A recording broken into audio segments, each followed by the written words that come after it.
Good afternoon. So అనుకున్నట్టుగానే బహుళంగా అన్ని BC సంఘాల నేతృత్వంలో జరిగినటువంటి రాష్ట్ర బంద్ దాదాపుగా ప్రశాంతమైన వాతావరణంలో ముగియబోతుంది. ఒక రకంగా చెప్పాలంటే కొన్ని చెదురుమదురు సంఘటనలు తప్ప, ఉస్మానియాస్లో కొంతమంది టీ స్టాల్స్ మీద చేసిన అటాక్ అనుకోండి, సరూర్ నగర్లో ఆయా ప్రాంతాలలో కొన్ని చిన్న చిన్న దుకాణదారుల మీద, తర్వాత ఈ నగల వ్యాపారుల మీద కొన్ని చోట్ల కొంత చెదురుమదురు సంఘటన జరిగినాయి. ఈ రకమైన సంఘటనలు మినహా మేజర్గా బంద్ చాలా ప్రశాంతంగానే జరిగిందని చెప్పచ్చు. బంద్ సంపూర్ణంగా జరిగిందా అంటే I have my own doubts. అంత ఇదిగా లేదు, పాక్షికంగా జరిగింది. అంటే 70%, 65 నుంచి 70% వరకు సంపూర్ణంగా అయింది. హైదరాబాద్ జంట నగరాలలో ఎంతైతే ప్రభావం ఉందో అంత ఇతర ప్రాంతాలలో కొంత సాలిడారిటీ ఉన్న కొంత మిక్స్డ్ అట్మాస్ఫియర్ వచ్చింది. అయితే గ్రామీణ ప్రాంతాల్లో ప్రజలు మాత్రం చాలా ఆదుర్దతో, చాలా ఆసక్తికరంగా ఈ బంద్ ఎట్లా జరుగుతుంది, దీన్ని ఎట్లా విజయవంతం చేస్తారని ఆసక్తిగా చూశారు. ఈ బంద్ ఇంత సఫలీకృతం కావడానికి మెయిన్ కారణము రాష్ట్ర ప్రభుత్వం, అంటే ప్రభుత్వ పరంగా కాకుండా రాష్ట్ర కాంగ్రెస్ పార్టీ దీనికి మద్దతు తెలిపింది. మేజర్ ప్రతిపక్షం ఉన్నటువంటి బీఆర్ఎస్ కూడా బీసీల యొక్క ఉనికి, బీసీల యొక్క ప్రభావంతో వాళ్లకున్న తాకత్తుకు వెరసి వాళ్ళు మద్దతు చెప్పారు. సహజంగా బీజేపీకి పెద్ద స్టేక్స్ లేవు కాబట్టి వాళ్ళు ఇటు బంధు సక్రమం చేయడానికి లేదా అక్రమం చేయడానికి, బంధును ప్రశాంతంగా ఉంచడానికి వాళ్ళంటూ ఏం చేయలేదు. సరే, కొంత అక్కడక్కడ కొంతమంది నాయకులు బంద్లో పార్టిసిపేట్ అయిన మాట వాస్తవం. సరే, యాక్చువల్లీ ఈ బంద్ ఎవరి మీద చేసినారు, ఎందుకు చేసినారు, ఈ బంద్ యొక్క ఆలోచన సరళేంటిది, మరి ఈ బంద్ తర్వాత తదుపరి కార్యక్రమాలు ఏ రకంగా బాగుంటాయి, 42% రిజర్వేషన్స్ బీసీలకి ఏం చేస్తే ఏ రకమైనటువంటి ఆలోచన సరళితో ముందుకు పోతే ఈ కార్యక్రమాన్ని మనం సిద్ధించుకోవచ్చు అనేటువంటి అంశం ఈనాడు ప్రధానమైంది. దాదాపుగా మేము చాలా రోజులుగా చెప్తూనే ఉన్నాం, రాష్ట్ర ప్రభుత్వం చేస్తున్నటువంటి కొన్ని అనాలోచితమైన చర్యల వల్ల 42% రిజర్వేషన్ సాధ్యం కాదు, దీనికి కోర్టు నుంచి ప్రతిబంధకాలు వస్తుందని చెప్తూనే ఉన్నాం. ఆ చెప్పిన మేరకే ఇటు హైకోర్టులో కానీ సుప్రీంకోర్టులో కానీ రాష్ట్ర ప్రభుత్వం టోటల్గా విఫలమైంది. ఒక రకంగా చెప్పాలంటే ఏకపక్ష నిర్ణయాలు చేస్తూ, ఎవరిని సంప్రదించకుండా, ప్రతిపక్షాలతో సంప్రదింపులు జరగకుండా, అసలు బీసీ మేధావులనంటూ ఎవరిని పట్టించుకోకుండా తమ పార్టీలో ఉన్న ఒకళ్ళిద్దరు బీసీల నాయకులుగా చెప్పుకోబడుతున్న వాళ్ళతో మాట్లాడి వ్యవహారాలు చేసిన ముఖ్యమంత్రి వ్యక్తిగతంగా ఒక మారల్ రెస్పాన్సిబిలిటీ తీసుకోవాలి. ఇవాళ కోర్టులలో ఇంత ప్రహసనం చేసినా, ఇంత ఖర్చులతో కూడిన పని చేసినా బీసీలకు ఇదమిద్దంగా ఏం లభించలేదు. సరే, ఇప్పుడు పంచాయతీ ఎన్నికలకు పోవాలా వద్దా, పోవాలంటే కోర్టు ఆదేశం ఉంటే తప్ప కాంగ్రెస్ పార్టీని తప్పుగా భావిస్తారని ఓ రిట్ పిటిషన్ వేయించినారు. అందులో ఎన్నికలు ఎప్పుడు జరుపుతారు అనే విషయంలో 2 వారాలలో మీరు మీ సమాధానం ఇవ్వండి అని హైకోర్టు కూడా రాష్ట్ర ప్రభుత్వాన్ని ఆదేశించిన విధానంలో ఇప్పుడు అసలు యాక్చువల్లీ రాష్ట్ర కాంగ్రెస్ ఏ రకమైన రాజకీయాలు చేయబోతుంది, నిజంగా చిత్తశుద్ధితో బీసీలకు 42% రిజర్వేషన్ ఇచ్చే విషయంలో చిత్తశుద్ధితో ఉందా లేదా, సో ఏం చేస్తే 42% రిజర్వేషన్ అనేది సాధ్యమవుతుంది అనేటువంటి అంశాలను నాతో చర్చించడానికి ఆధార్ పార్టీ నాయకుడు, Aadhaar party founder president doctor ఈ శేషగిరిరావు ఉన్నారు. వారితో కొన్ని విషయాలు మనం ప్రస్తావిద్దాం. ఎందుకంటే ఈ అంశం మీద చాలా కాలంగా రీసెర్చ్ చేస్తూ, రాజ్యాంగ నిపుణుడు అవ్వడం వల్ల, కొంత న్యాయవాది అవ్వడం వల్ల చాలా విషయాల మీద అవగాహన ఉన్న వ్యక్తిగా ఆయనతోని మనం కొంత చర్చా కార్యక్రమం చేస్తే రేపు భవిష్యత్తు వాళ్ళకి కొంత ఆలోచన సరళి వస్తుందని. దాన్ని ప్రభుత్వం పట్టించుకుంటుందా పట్టించుకోదా మనం ఏం చేయలేదు. చెప్పేదైతే ఒక పద్ధతి ప్రకారంగా చెప్పాలన్న ఆలోచనతో ఈ కార్యక్రమంతో మీ ముందుకు వస్తున్నాం. దృక్కోణం చాలా దూరం, అంటే భవిష్యత్తును అంచనా వేసి భవిష్యత్తులో ఏం చేస్తే బాగుంటుందని సలహా, సంప్రదింపులు, సూచనలు ఇస్తూనే విమర్శించడం అనేది ఈ దృక్కోణం ఛానల్ యొక్క నైతికంగా వాళ్ళ లక్షణం అనమాట. కాబట్టి ఆ యాంగిల్లోనే ఈరోజు ఇంటర్వ్యూ చేస్తున్నాం. దీన్ని మీరందరూ సహృదయంగా ఆహ్వానిస్తారని, తప్పకుండా మా సూచనల మీద, మేము మాట్లాడిన విషయాల మీద తర్జన భర్జనలు చేయండి. ఎక్కువ మంది ఇంటర్వ్యూ ఏ రకంగా ఉంది, ఇంకా మీరేం మార్పు కోరుతున్నారు, ఏ రకంగా చేస్తే బాగుంటుందని మీ ఆలోచనలు కూడా మీరు పంచుకునే ప్రయత్నం చేయండి. తప్పకుండా కామెంట్స్లలో ఎవరైనా మంచి సలహా సంప్రదింపులు జరిపే పక్షంలో, మంచి సలహాలు ఇచ్చే ప్రకారం వాళ్ళని మా ఛానల్లో ఫలానా ఆయన ఈ ఇంటర్వ్యూకి రెస్పాండ్ అవుతూ ఈ రకమైన సలహా ఇచ్చినాడు అని వాళ్ళ పేరుతో సహా మేము ఛానల్లో చెప్పడానికి కూడా ప్రయత్నం చేస్తామనే విషయం చెప్తూ ఇక ఇంటర్వ్యూలోకి వెళ్దాం. నమస్కారం శేషగిరి. నమస్కారం అండి. నమస్కారం. మీకు, మీ యాజమాన్యానికి, ప్రేక్షకులందరికీ, తెలంగాణ ప్రజలకి ముందుగా దీపావళి శుభాకాంక్షలు. Thank you sir, thank you. So Deepavali పటాకాల్లాగా పోయిందా ఈ బంద్, లేదా అక్కడక్కడ తుస్తుమన్నదా? అసలు ఏంటిది బంద్ యొక్క ఆలోచన సరళేంది? ఈ బంద్ వల్ల బీసీలకు రిజర్వేషన్ సాధించాలన్న కార్యక్రమంలో ఏమైనా ముందుటడుగు పడిందా, లేకపోతే ఉద్యమాన్ని ఇంకో రకంగా తిప్పడానికి సహకరిస్తుందా? అసలు ఏం జరగబోతుంది అనే విషయం మీద మీ అభిప్రాయం ఏంటి? బంద్ గురించి మీరు చెప్పినట్టుగానే ఈరోజు పాక్షికంగా కాకపోయినా మీరంటే 70% వరకు సక్సెస్ అయినమాట వాస్తవం. అయితే ఈ బంద్ అనేది సక్సెసా కాదా అనేది మాట పక్క పెట్టినట్టయితే బీసీలంతా కూడా ఒక చోట చేర్చడం కోసం అయితే ఉపయోగపడిందని చెప్పాలి. ఐక్యత కుదర్చడంలో మాత్రం డెఫినెట్ గా ఇది ఉపయోగపడింది. కరెక్ట్, అదొక మంచి డెవలప్మెంట్. దీని ద్వారా రాబోయే రోజుల్లో డెఫినెట్ గా మనకి ఫ్యూచర్ ప్రణాళికలు ఏర్పాటు చేయడానికి అవకాశం ఉంటుంది. ఒక ఇన్స్పిరేషన్ కూడా మనకు ఉపయోగం ఉంటుంది. ఒక హిస్టారికల్ ఈవెంట్ గా మనం చూసుకోవడానికి అవకాశం ఉంటుంది. ఇంకొకటి ఏంటంటే ఇటీవల కాలంలో కొంతమంది అగ్రకులాలకు సంబంధించిన వాళ్ళు ఈ బీసీ మూవ్మెంట్లో చీలిక తీసుకురావడానికనో లేకపోతే ఇతరత్రంగా ఈ బీసీ ఉద్యమాన్ని బలహీనపరచడానికి కోసము వాళ్ళు ఎప్పుడూ ఎంబీసీల గురించి, మోస్ట్ బ్యాక్వర్డ్ క్లాసెస్ గురించి ఏ చర్యలు తీసుకోలేదు. వాళ్ళు ప్రభుత్వంలో ఉన్నప్పుడు కానీ, ప్రతిపక్షంలో ఉన్నప్పుడు కానీ మోస్ట్ బ్యాక్వర్డ్ క్లాసెస్కి ఏ రకమైన సేవ చేసిన సందర్భం లేదు. కానీ ఇప్పుడు బీసీలంతా ఐక్యమై మాకు 42% రావాలని అన్నప్పుడు కేవలం బీసీలలో ఉన్న కొన్ని కులాల వాళ్లే ఈ రిజర్వేషన్ ఫలితాలను తన్నుకొని పోతున్నారు అని ఒక కొత్త వివాదం తీసుకొని వస్తున్నారు. వాళ్ళ పట్ల రేపు బీసీ ఉద్యమకారులు ఎంబీసీలను ఎట్లా హక్కున చేర్చుకోవాలి, ఏ రకంగా చేస్తే ఈ 42% గణనీయంగా ఎంబీసీలకు కూడా విద్యా, ఉపాధి, ఇతరతరమైన అవకాశాలు వచ్చే అవకాశాలు ఉంటాయి. మీ అభిప్రాయం ఏంది? పార్టీ పరంగా మీరు ఆధార పార్టీగా ఒకవేళ రేపు ప్రభుత్వం ఏర్పరిచే పక్షంలో లేదా ఒక రాజకీయ పక్షంగా మనగలగడానికి మీరు ఏ రకమైన కార్యాచరణ తీసుకోబోతున్నారు? అంటే మనము యాక్చువల్గా రిజర్వేషన్ పాలసీ అనేది చాలా critical subject, that you know, ఇది హిస్టారికల్ ఆస్పెక్ట్. కాబట్టి మీరు అడిగిన దానికి కొంచెం భిన్నంగా మనం ప్రయత్నం చేద్దాం. అసలు హిస్టరీ ఏంటి, ఈ రిజర్వేషన్ పాలసీ దేని మీద వచ్చింది, ఎందుకు వచ్చింది అనే ఇష్యూ గురించి తీసుకొని దాని తర్వాత నెక్స్ట్ వచ్చేసి మన ప్రెసిడెంట్స్ ఏమున్నాయి, కోర్టు ఏం చెప్పింది, దానికి ఆల్టర్నేటివ్స్ ఏమిటి అనేది దీంట్లో మనకు ముఖ్యంగా 3 ఇష్యూస్ మీరు నన్ను అడగాలి, దాని గురించి మనం చెప్పుకోవాలి. ఒకటి అసలు reservation 1992 Indira Sawhney first judgment, Mandal judgment. తర్వాత ఐఆర్ కిహెలో కేసు, ఎందుకంటే 9th షెడ్యూల్ గురించి వచ్చింది. తర్వాత Krishnamurthy case, Krishnamurthy Gawali case, Gawali case తర్వాత అభియాన్, జనహిత అభియాన్.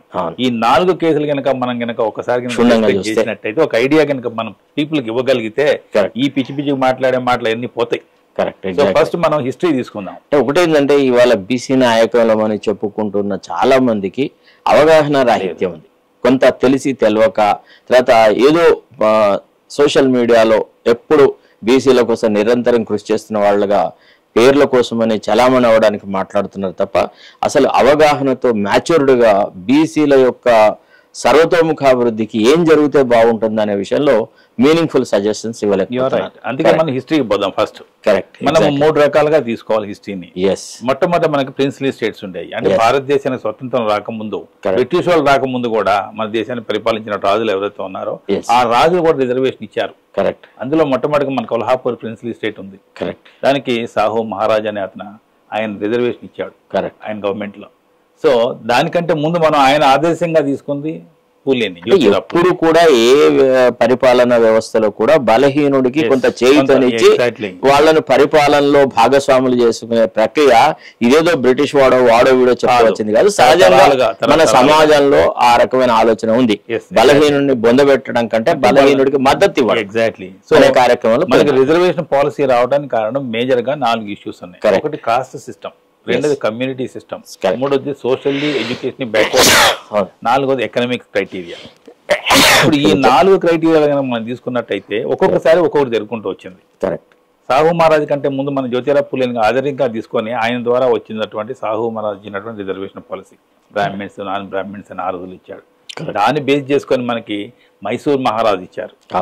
మైసూర్ మహారాజ్ ఇచ్చిన తర్వాత మళ్ళీ మనకి జస్టిస్ పార్టీ అని మెడ్రాస్ లో ఒక గవర్నమెంట్ ఉండేది అప్పుడు.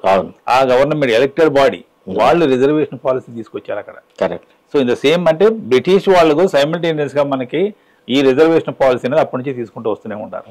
సో ఇది ప్రీ ఇండిపెండెన్స్ మనం తీసుకున్నట్టయితే ఆ తర్వాత వచ్చినటువంటి గవర్నమెంట్స్ లో 1947 లో మన స్వతంత్రం వచ్చిన తర్వాత మొట్టమొదటిగా మెడ్రాస్ గవర్నమెంట్ మనకి కమ్యూనల్ జీవో ఇచ్చింది. Correct, exactly. ఆ కమ్యూనల్ చంపకం దొరయ్య రాజన్ కేసు, ఆ కేసు మెడ్రాస్ వాళ్ళు కొట్టేస్తే దాని మీద సుప్రీంకోర్టు కొట్టేశారు. దాని తర్వాత ఫస్ట్ అమెండ్మెంట్ దాని మీద ఒక చర్చ అనేది మొదలైంది. అసలు రిజర్వేషన్స్ అనేది ఒక చర్చ. సో ఇది ఒక అంకం అంతవరకు. అప్పుడు సో కమ్యూనల్ రిజర్వేషన్స్ అనేది ఈ దేశానికి సరిపడవు, కాన్స్టిట్యూషన్ ఒప్పుకోదు అని వచ్చినప్పుడు 1951 లో ఫస్ట్ అమెండ్మెంట్ యాక్ట్ లోనే మనకి 15 16 మనం అమెండ్ చేసుకోవాల్సిన పరిస్థితి వచ్చింది. దాని ప్రకారం చేసుకున్న తర్వాత రిజర్వేషన్ ఇవ్వచ్చు అని చెప్పారు. అయితే రిజర్వేషన్ ఇవ్వాలంటే ఎవరికి ఇచ్చారు? ఎస్సీ ఎస్టీకి మాత్రమే ఇవ్వగలిగారు అప్పుడు. కరెక్ట్. ఆ తర్వాత జరిగినట్టు పరిణామంలో అస్పృశ్యత, అంటరానితనము అనేటువంటి దాన్ని నిర్మూలించాలి అనేటువంటి ఒక ప్రాతిపదికన అస్పృశ్యతని రాజ్యాంగపరంగానే నేరంగా దాన్ని నిరోధిస్తూ మనం చేసుకోవాలి. సో డిప్రెస్డ్ క్లాస్ పీపుల్ అనేది మీరు చెప్పినట్టుగా మనం పైకి తీసుకురావాలన్నప్పుడు you have to support them. Correct. This is the concept. So ఎప్పుడైతే మనకి కాగలా కేల్కర్ కమిషన్ అని చేశారు, that is the first backward classes commission. Correct. ఆ కమిషన్ ఇచ్చిన దాంట్లో 70% రిజర్వేషన్ ఇవ్వని చెప్పి వాళ్ళు రికమెండ్ చేశారు. 1956 లో సబ్మిట్ చేస్తే that was not accepted by the central government. That was kept cold.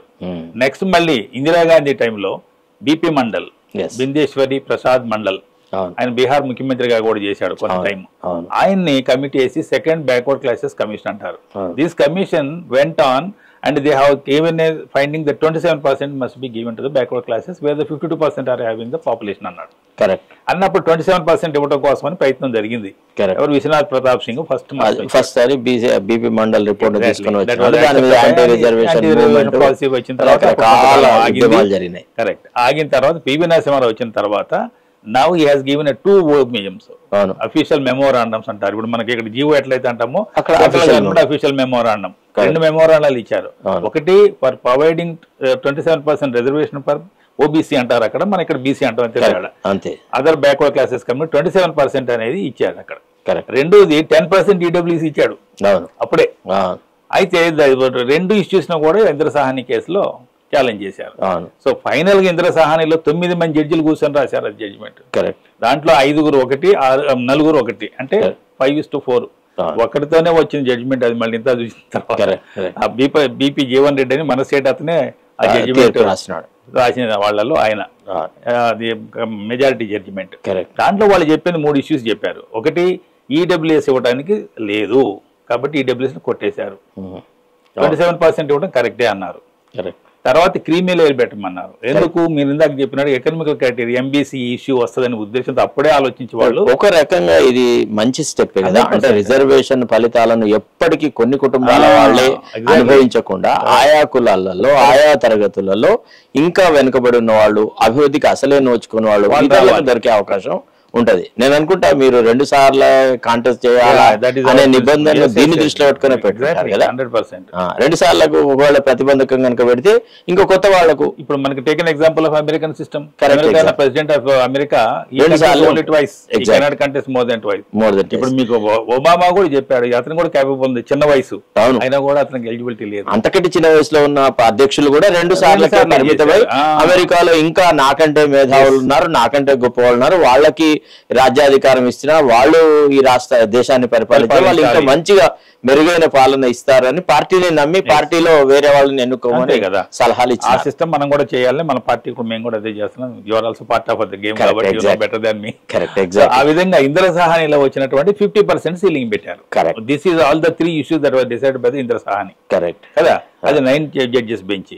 ఆ తర్వాత జరిగినటువంటి దాంట్లో అప్పుడు మన తమిళనాడు రిజర్వేషన్ వచ్చేసి జయలలిత తీసుకొని దాన్ని 9th షెడ్యూల్ పెట్టారు. ఇది చాలా క్రూషియల్ పాయింట్. ప్రతి ఒక్కళ్ళు కూడా 9th షెడ్యూల్లో పెట్టాలా, ఇది జయలలిత జరిగింది కదా, తమిళనాడు ఇచ్చారు కదా, అఖిలపక్షం తీసుకోవాలా, ఇది జరగవు. క్వీలో వర్సెస్ స్టేట్ ఆఫ్ తమిళనాడులో వాళ్ళు క్లియర్ గా చెప్పినారు ఏమని. కేశవానంద భారతి తర్వాత వచ్చిన ప్రతి జడ్జిమెంట్ లో ప్రతి అంశంలో కూడా 9th షెడ్యూల్లో పెట్టే అంశాన్ని మేము న్యాయ సమీక్ష చేస్తాము అన్నారు. న్యాయ సమీక్ష జరపలేనటువంటి అంశము చట్టము ఏది లేదు అనేటువంటి మాట వాళ్ళు చెప్పినారు. అయితే ఇక్కడ మనం చూడాలి, మన సామాన్య భాషలో చెప్పుకున్నప్పుడైతే కరెక్ట్. జయలలిత ఎప్పుడైతే వాళ్ళు ఆ రోజులలో మన పివి నరసింహారావుకి జయలలిత సపోర్ట్ ఉంటే తప్ప గవర్నమెంట్ రన్ అవ్వదు. కరెక్ట్. ఆ బేసిస్ లో ఈ తీసుకుపోయి దాంట్లో 9th షెడ్యూల్ పెట్టారు. అయితే 9th షెడ్యూల్ లో పెట్టిన తర్వాత ఆ రోజులో ఉన్న కాన్సెప్ట్ ప్రకారం దాన్ని ఎవరు ఛాలెంజ్ చేయలే. Correct. So as long as you are not challenged by any of the citizens of this country, it will run away. ఇక్కడ ఒక ముఖ్యమైన విషయం చెప్పాలి అంటే ఇప్పుడు ఈ అగ్ర కులాలలో కొంతమంది బీసీ రిజర్వేషన్లు వ్యతిరేకిస్తున్నా బ్రాహ్మిన్స్ మాత్రం ఎప్పుడు బీసీ రిజర్వేషన్ వ్యతిరేకిస్తారు. పివి నరసింహారావు జయలలిత వీళ్ళు అగ్ర కులాలను చెయ్యి పట్టుకొని ముందుకు రావడానికని సహకరించిన వాళ్ళు. బ్రాహ్మిన్స్ కొన్న గొప్పతనం ఏంటంటే వాళ్ళు రెడ్లైనా తీసుకొస్తారు, ఖమ్మంలో అయినా తీసుకొస్తారు, వాళ్ళు ఎవరిని తీసుకురంటే వాళ్ళు తీసుకొచ్చే కెపాసిటీ వాళ్ళకు ఉంది. అంటే వాళ్ళే ఒక నథింగ్ బట్ ఒక క్యాటలిస్ట్. ఎక్కడైనా కూడా వాళ్ళు అడ్జస్ట్ అవ్వగలుగుతారు, ఎవరినైనా పైకి తీస్తారు. ఈనాటి ఉద్యమంలో కూడా ఈ ఇంటర్వ్యూ ద్వారా బ్రాహ్మిన్స్ కి నేను రిక్వెస్ట్ చేసేది ఏంటంటే చాలా కాలం మనం దొరల పాలన చూసినాం, రెడ్ల రాజ్యం చూసినాం. కాబట్టి ఒక్కసారి బీసీలకు ఒక అవకాశం రావడానికని బ్రాహ్మణ యువకులు మేధావులు అందరూ సహకరించాలి. బీసీలకి అవకాశం ఆలోచన నిజంగా అంటే నేను మనసావాచ కర్మను నమ్ముతున్నాను. నేను అందుకే ఉద్యమంతో ముడిపడి ఉండి పదే పలు సందర్భాల్లో ఇటీవల మా బ్రాహ్మణ్ సంఘానికి సంబంధించిన ఒక మీటింగ్ లో కూడా నన్ను రమ్మని పిలిచినప్పుడు నేను వాళ్ళకి ఇదే చెప్పినాను. మరి నేను వస్తే మాత్రం కంపల్సరీగా బీసీలకు మద్దతుగా బ్రాహ్మణ్ సంఘం పనిచేస్తుంది, పని చేయాలనేటువంటి మాట మాట్లాడతాను. అది మీకు మింగుడు పడుతుంది అని అంటే అట్లా చేస్తారు, మీరు రాజకీయం మాట్లాడితే ఎట్లా, మనం సంఘం కదా కుల సంఘం అయితే నాకు మీ కులంతో సంబంధం లేదు, నేను రాను మీ మీటింగ్లకి. ఖచ్చితంగా సమాజంలో ఎప్పటి నుంచో అభివృద్ధికి నోచుకొని జాతులకు అభివృద్ధి పొందేటువంటి హక్కు రాజ్యాంగపరంగా వాళ్లకు ఉంది. ఆయా జాతులకు అభివృద్ధిలో భాగస్వామ్యం కల్పించకుండా చేసే ఏ పరిపాలన శుష్కమైన పాలన అనేది నేను వాళ్ళతో చెప్పినాను. అదే విషయాన్ని మళ్ళొక్కసారి ఈ సందర్భంగా ఈ ఇంటర్వ్యూలో మొత్తం బ్రాహ్మణ సమాజానికి చేతులెత్తి దండం పెట్టి చెప్తున్నాను. ఎందుకు అంటే ఒక్కసారి ఆలోచించండి, మన మేధా సంపత్తిని రాష్ట్ర అభివృద్ధికి దేశ అభివృద్ధికి ఉపయోగిద్దాం. ఇవాళ మనము అగ్రకులాల వాళ్ళ పరిపాలన అంటే దోపిడీ దొంగతనాలు కోట్లు సంపాదించి అత్యధికమైనటువంటి సంపదనంతా రాష్ట్ర సంపదనంతా వాళ్ళ గుప్పిట పెట్టుకున్నారు. అదే బలహీన వర్గాల వాళ్ళు 75 సంవత్సరాల స్వతంత్రం తర్వాత కూడా రెక్కాడితే డొక్కాడే సమాజం 50% 55% ఉంది. కాబట్టి సమాజంలో ఉన్నత వర్గంగా ఉన్నటువంటి వాళ్ళము, కొంత సామాజిక స్పృహ ఉన్న వాళ్ళము, సమాజం పట్ల మన బాధ్యతను నిర్వర్తించేటువంటి ఒక క్లిష్టమైన పరిస్థితి, ఒక సరైన సందర్భం వచ్చింది. కాబట్టి బ్రాహ్మిన్స్ ఎవరు చేతులు ముడుచుకొని కూర్చోకండి, బలహీన వర్గాల వాళ్ళ వెంట ఉందాం, వాళ్ళ యొక్క అభివృద్ధికి కృషి చేద్దామని నేను రిక్వెస్ట్ చేస్తాను. మీ ద్వారా మీ ఛానల్ ద్వారా బ్రాహ్మిన్స్ అందరం కూడా మేము కోరుకున్నది అది సపోర్ట్ చేయండి. డెఫినెట్లీ విల్ బి మీకు అందరం కలిసి జీవించవచ్చు. ఎందుకంటే కలిసి జీవించడంలో ఉన్న మజా కొట్లాడుకోవడంలో విభజనలో ఉండదు. అయితే మీరు చెప్పినట్టుగా ఇప్పుడు ఇందిరా సహాని కేసు అయిపోయిన తర్వాత 1994 కేసు 22 వచ్చింది, 94లో 9th షెడ్యూల్ చేశారు. అండ్ ఆ తర్వాత ఈ 9th షెడ్యూల్ ఇష్యూ అనేది మరుగున పడిపోయింది, ఎవరు పట్టించుకోలే. కరెక్ట్. అయితే ఐఆర్ కెహ్లోలా అన్న అతను 1976లో ఒక పర్టికులర్ యాక్ట్ ని 9th షెడ్యూల్ చేర్పిస్తే దాన్ని ఛాలెంజ్ చేశాడు. కరెక్ట్. అది 1999లో 5 జడ్జెస్ దగ్గర వచ్చింది. 5 జడ్జెస్ అయితే వాళ్ళు దాన్ని రిఫర్ చేశారు 9 బెంచెస్ జడ్జెస్. ఈ ఐఆర్ కేహ్లో 2007 వచ్చినప్పుడు 9 జడ్జెస్ బెంచ్ అది. మళ్ళీ ఈ 9 జడ్జెస్ లో సేమ్ రేషియో మళ్ళీ 5:4 అనే రిజల్ట్ వచ్చింది. అది కూడా దాని ప్రకారం వాళ్ళు ఏం చెప్పారంటే, మీరు ఏదైతే ఉందో ఇంతకు ముందు 1973లో కేశవానంద భారతి ఏదైతే వచ్చిందో దాంట్లో బేసిక్ స్ట్రక్చర్ థియరీ అనేది మీరు వైలేట్ చేయడానికి లేదు. కాబట్టి మీరు కంపల్సరీగా రూల్ ఆఫ్ లా లా కానీ రివ్యూ జ్యుడిషియల్ రివ్యూ కానీ whatever the basic structure principles ఏమన్నాయో అవి ఫాలో అవ్వాల్సిందే. జ్యుడిషియల్ రివ్యూ అనేది part and parcel of basic structure. కాబట్టి ఒకవేళ సుప్రీం కోర్టు కనుక బేసిక్ స్ట్రక్చర్ ను పాలక వర్గాలు డిస్టర్బ్ చేయొద్దు అని అన్నప్పుడు విశేషమైన అధికారాలు సుప్రీం కోర్టుకు ఉండాలి. ఎక్కడెక్కడ పార్లమెంట్ గానీ రాష్ట్ర శాసనసభలు గానీ బేసిక్ స్ట్రక్చర్ ను వైలేట్ చేస్తూ ఏమైనా చట్టాలు చేసినా వాటిని ఇవి చెల్లవు అని చెప్పగలిగేటువంటి అర్హత సుప్రీం కోర్టుకు ఉండాలి. అంతేగాని ఈ 9th షెడ్యూల్ లో చేర్చిన ఐటమ్ ను సుప్రీం కోర్టు విచారిస్తుంది అని అంటే ఇది బీసీలకు వ్యతిరేకంగా వ్యవహారం అని కాదు. బీసీల రక్షణకు కూడా ఈ రకమైనటువంటి విశేషమైన అధికారాలు దీన్ని కొంచెం డైల్యూట్ చేద్దాం. అసలు 9th షెడ్యూల్ ఏంటి, 9th షెడ్యూల్ ఎందుకు పెట్టాల్సి వచ్చింది, ఇప్పుడు 9th షెడ్యూల్ డెవలప్మెంట్ ఎంత జరిగింది ఈ 70 సంవత్సరాల చరిత్ర అనేది ఒకసారి చూద్దాం. 9th షెడ్యూల్ ఎప్పుడు పెట్టారు? 1951 ఫస్ట్ అమెండ్మెంట్ యాక్ట్ లోనే 9th షెడ్యూల్ ని యాడ్ చేశారు. అప్పుడు మనకు రాజ్యాంగం ఏర్పడినప్పుడు 8 షెడ్యూల్స్ మాత్రమే ఉన్నాయి. ఆ తర్వాత 4 షెడ్యూల్ పెరిగినాయి. అందులో 9th షెడ్యూల్ ఒకటి, 10th schedule anti defection law, 11, 12 వచ్చేసి మనకి పంచాయతీ రాజ్ చట్ట ప్రకారం రాజీవ్ గాంధీ టైంలో వచ్చినట్టు 74th 9th షెడ్యూల్ ఎందుకు చేర్పాల్సి వచ్చింది? ఆ రోజుల్లో ఈ ల్యాండ్స్ ఏమైతే ఉన్నాయో భూస్వాములు ఉన్నారు కదా, స్వతంత్రం వచ్చిన తర్వాత పెద్ద ప్రిన్సిపల్ స్టేట్స్ కొన్ని వేల ఎకరాలు ఒకటికొకటికి ఉన్నాయి. అవి తీసుకోవాలంటే గవర్నమెంట్ శక్తి సరిపోవట్లే. అది ఫండమెంటల్ రైట్ కింద మనకి right to property fundamental rights constitutional గా తర్వాత మార్చారు. అది మార్చే కంటే ముందు వాళ్ళ దగ్గర తీసుకోవడానికి సాధ్యం కావట్లేదు గవర్నమెంట్ కి. అప్పుడు వాళ్ళు 9th షెడ్యూల్ ఇంక్లూడ్ చేసి ఆ 9th షెడ్యూల్ లో 31ABC అనేటువంటి సి అనేది ఎప్పుడు వచ్చి 1977 లో వచ్చింది. చాలా మంది చెప్తున్నారు 30C అనేది 1977 లో వచ్చింది, అంతకుముందు 30 లేదు. కాబట్టి ఇప్పుడు ఏదో కొత్తగా వచ్చి 30C కింద పోయి మనకి ఏదో చేయాలని కొంతమంది చెప్తున్నారు. It's quite wrong. కాబట్టి 31B లో any law include in the 9th schedule by way of insertion in the 9th schedule that cannot be questioned even though fundamental rights కూడా వైలేషన్ ఉన్నా కూడా దాన్ని మేము యాక్సెప్ట్ చేయము. దాన్ని పెట్టినప్పుడు మీరు దాంట్లో ఇన్వాల్వ్ కావద్దు అని చట్టం రాశారు. అది ఎప్పటి వరకు వచ్చింది? ఐఆర్ కీలో కేసు వరకు అది నడిచింది. 2007 తర్వాత nothing doing basic sector theory కనుక వైలేషన్ ఉంటే మేము దాన్ని రివ్యూ చేస్తామని చెప్పారు. కాబట్టి ఏ పార్లమెంట్ కూడా దురహంకారం ఉండదు. అంత పెద్ద మందబలంతో ఏ రకమైన చట్టం ఉంటే ఆ రకమైన చట్టం చేసేసి వాళ్ళ రాజ్యాంగాన్ని వాళ్ళ మేము మార్చేస్తా అనేటువంటి ఆలోచన జరుగుతుంది.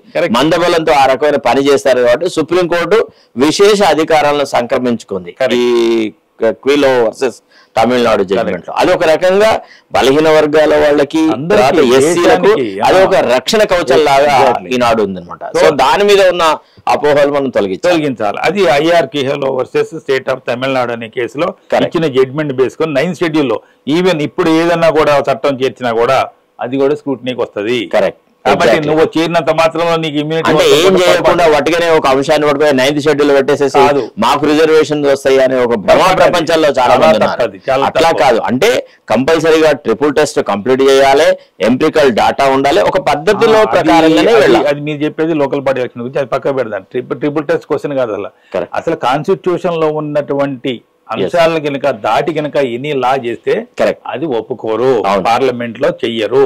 ఇప్పుడు బీజేపీ గవర్నమెంట్ ఎందుకు చేయనంటుంది?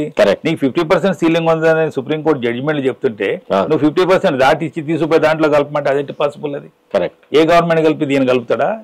చేయలేడు కదా, ఎవడు చేయలేడు కదా పని. కాబట్టి that is not possible. Government never include this particular act in 9th schedule. జరగదు.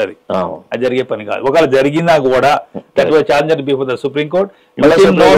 50% యాక్సెస్ దానికంతే విలువ ఉంటుంది. అంతకుమించి ఏ మాత్రం కూడా.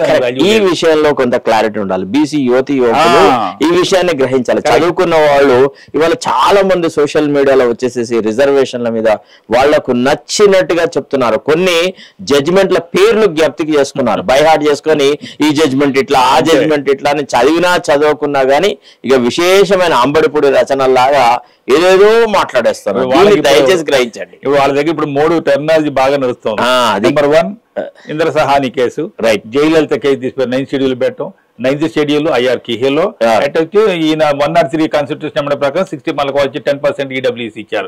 ఈ 3 జడ్జిమెంట్ జరుగుతుంది కాబట్టి దీన్ని కూడా మనం సాధ్యమైనంత వరకు సరళంగా గవాలి కూడా ఎవరు పడితే వాళ్ళే గవాలి అంటున్నారు. అసలు ఎందుకు అంటున్నారు, ఏమంటున్నారు, గవాలీలో ఏం చెప్పినారు, కృష్ణమూర్తిలో ఏం చెప్పినారు, ఎంపికల్ డాటా, అసలు ఏ విషయం మీద అవగాహన లేకుండానే బీసీ సమాజాన్ని కొంత తప్పుతో పట్టించేసేసి రకరకాలుగా మాట్లాడుతాం. అందుకే ఈ అంశం మీద ఒక రాజ్యాంగ నిపుణులతో ఒక రాజ్యాంగమైనటువంటి మీద అవగాహన ఉన్న వ్యక్తితో, దట్టు బలహీన వర్గాల వాళ్ళకు చెందిన వ్యక్తితోనే ఈ విషయం మీద క్లారిటీ తీసుకోవడమే ఈ దృక్కోణం ఛానల్ చేస్తున్నటువంటి ఒక ఆనెస్ట్ ఎఫర్ట్ అనమాట. 2007 లో మనకి ఐఆర్ కేహలో వచ్చిన తర్వాత నెక్స్ట్ 2010 లో మనకి రిజర్వేషన్ లోకల్ బాడీస్ మీద doctor Krishnamurthy versus state of Karnataka.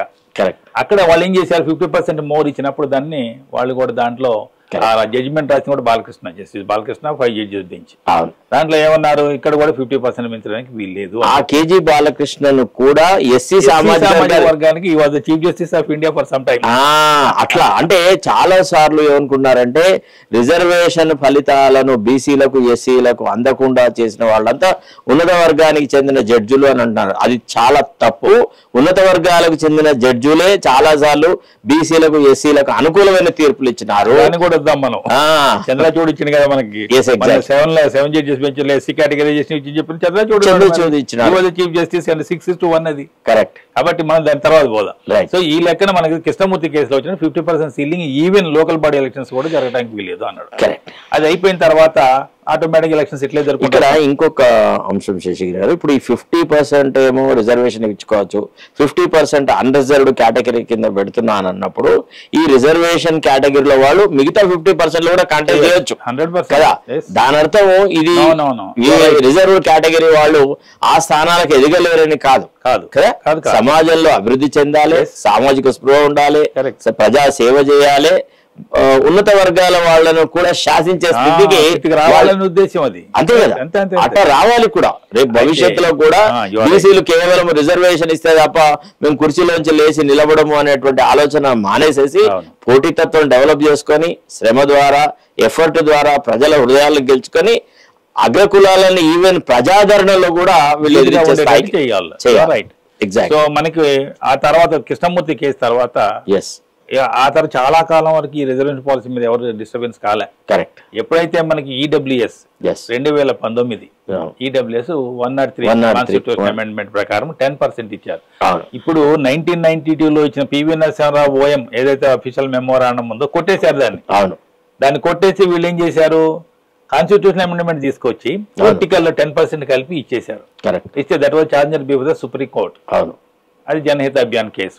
దాంట్లో కాన్స్టిట్యూషన్ ప్రకారం వాళ్ళు ఏం చెప్పారంటే ఎకనామిక్ అనేది ఇది కాన్స్టిట్యూషన్ లో ప్రియాంబుల్లో ఉంది, ఆ ప్రియాంబుల్లో ఉన్నది తీసుకొని ఎకానమీ అనేది తీసుకొని చేశారు కాబట్టి it cannot effect the remaining part ఇది అని చెప్పేసి వాళ్ళు అది అపహేళన చేసేసారు.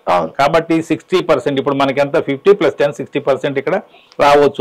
50% వైలేట్ అయింది. ఆ వైలేట్ అని అనొద్దు మనం, దాన్ని వైలేషన్ అనడానికి వీల్లేదు. దే హ్యావ్ ప్రొవైడెడ్ ఎకనామికల్ గా ఉన్న వాళ్ళకి మాత్రమే, సోషల్ ఎడ్యుకేషన్ కింద రాదు ఇది. ఎకనామికల్ బ్యాక్వర్డ్ క్లాసెస్ ఎవరైతే ఉన్నారో who are already given reservation in previous 15-16 లో ఉన్నారు కదా, వాళ్ళంటే ఎస్సీ ఎస్టీలు బీసీలు కాకుండా ఉన్నటువంటి ఓసీలకు మాత్రమే ఇది వర్తిస్తుంది అని రాశారు. Correct. What ever it may. అది కూడా దానికి ఏమి ఇచ్చారంటే ఏ స్టేట్ ఆ స్టేట్ ఇచ్చారు, సెంట్రల్ గవర్నమెంట్ పెట్టుకుని 10%, మిగతా వాళ్ళు స్టేట్ ఫ్రీ ఇచ్చారు. ఈ రిజర్వేషన్లలో రాష్ట్రాలు వాళ్ళ పరిస్థితులను బట్టి ఈ రిజర్వేషన్ మాక్సిమం 10% అనేది లిమిట్ పెట్టినారు. అంతే తప్ప 10 ఇవ్వమని చెప్పలేదు. అయితే దురహంకారం కేసీఆర్ ఏం చేసినాడు, దాన్ని 10% చేసి ఇప్పుడు మన సంఘాలు కానీ ఇవాళ ప్రాబ్లం ఎక్కడ వచ్చిందంటే ఎవడైతే బీసీలకు దెబ్బ కొట్టినాడో వాడే బీసీల గురించి ముందు మాట్లాడుతా ఉన్నారు, వాళ్ళు వాళ్ళ కుటుంబమే మాట్లాడుతా ఉన్నారు. అదే చాలా బాధాకర విషయం. కూడా రిజర్వేషన్ ఇంకోటి మీరు కూడా ఆలోచించాలి. ఎగ్జాక్ట్లీ. ఈ సంఘాలు ఏమడుగుతున్నాయి, మన బీసీ సంఘాలకి మీరు అడగాల్సింది ఏంటి, ఆ రిజర్వేషన్ తగ్గివయ్యా నువ్వు. అవును, it was given by the executive order కదా, జీవో ఇచ్చారు. ఆ జీవోని అమెండ్మెంట్ చేయి, 5% తగ్గించు, 2% గవర్నమెంట్ 1% కొట్టుకోవట్లే. కరెక్ట్. అంటే ఒక విషయము ఒకటేసారి 10%, 2% అంటే కొంత అలజడి 5% లేదు కమిటీ ఏమని చెప్పండి. ఎకనామిక్ బ్యాక్వర్డ్ క్లాసెస్ ఎంతమంది ఉన్నారు, వాళ్ళలో ఎడ్యుకేషనల్ బ్యాక్వర్డ్నెస్ ఎంత ఉన్నది, తర్వాత ఎకనామికల్ బ్యాక్వర్డ్ క్లాస్ ఎంత ఉన్నది, వాళ్ళలో ఎంతమందికి ఈ రకమైన చేయుత అవసరం అనే దాన్ని ఇదమిద్దంగా పరిశీలించి ఆ 10% రివ్యూ చేయాలి. అలా రివ్యూ చేయమని అడగాలి. మన ఎవరు అడుగుతున్నారు, ఎవరు అడగట్లేదు. అసలు ఏ సంఘం కూడటం తప్ప ఇట్టడం వల్ల ఏమొస్తుంది. ఇప్పుడు so many people who are hesitating and backward classes. ఇప్పుడు మీరు నేను పోతే ఎవడం మన అక్కడ లెక్క చేయడు, లోపల కూడా ఎవడు రానియడం మన కదా. ఎమ్మెల్యేలు ఉన్నారు, ఎంపీలు ఉన్నారు, వీళ్ళు పోయి they can give representation asking them to review the matter and decide if they are 10%. నిజంగా ఇవాళ బీసీల మీద ఎంత ప్రేమాభిమానాలు చెప్పేట ముఖ్యమంత్రి కరెక్టే ఈ ఈబీసీ ఈడబ్ల్యూఎస్ రిజర్వేషన్ మీద ఇంత ఆందోళన చెందుతున్నారు కదా బీసీలు.